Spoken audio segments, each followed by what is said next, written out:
నరకాసుర సంహారము నరులందరి జీవితంలో వెలుగులు నింపిన దీపావళి అండి.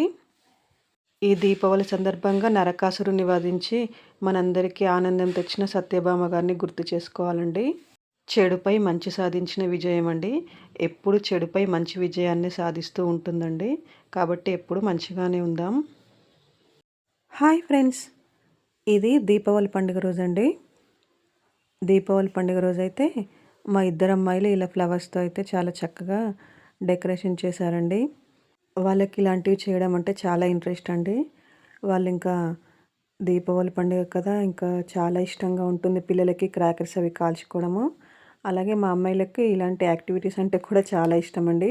డెకరేషన్స్ అలాంటివి చేయడము చేస్తామంటే ఇంకా సరే అన్నాను. మొత్తం వాళ్ళే చేశారండి. అసలు నేను కొంచెం కూడా హెల్ప్ చేయలేదు. చాలా బాగా చేశారండి ఇద్దరు. ఇంకా నైట్ అయితే ఇంట్లో దీపాలు వెలిగించిన తర్వాత కిందికి వెళ్ళామండి క్రాకర్స్ అయితే కాల్చుకోవడానికి. నాకు తెలిసి మోస్ట్లీ పిల్లలైతే ఈ టైం కోసమే వెయిట్ చేస్తూ ఉంటారండి. ఇంట్లో ఈవినింగ్ పూజ అయిపోగానే ఇంకా క్రాకర్స్ కాల్చుకోవడానికైతే వెయిట్ చేస్తూ ఉంటారు. మా పిల్లలు కూడా చాలా ఎక్సైట్మెంట్గా ఉన్నారండి క్రాకర్స్ కాల్చుకోవాలని. ఇంకా మేమందరం అయితే కిందికి వచ్చేసి మా క్రాకర్స్ అన్నీ అయితే కాల్చేసుకున్నామండి.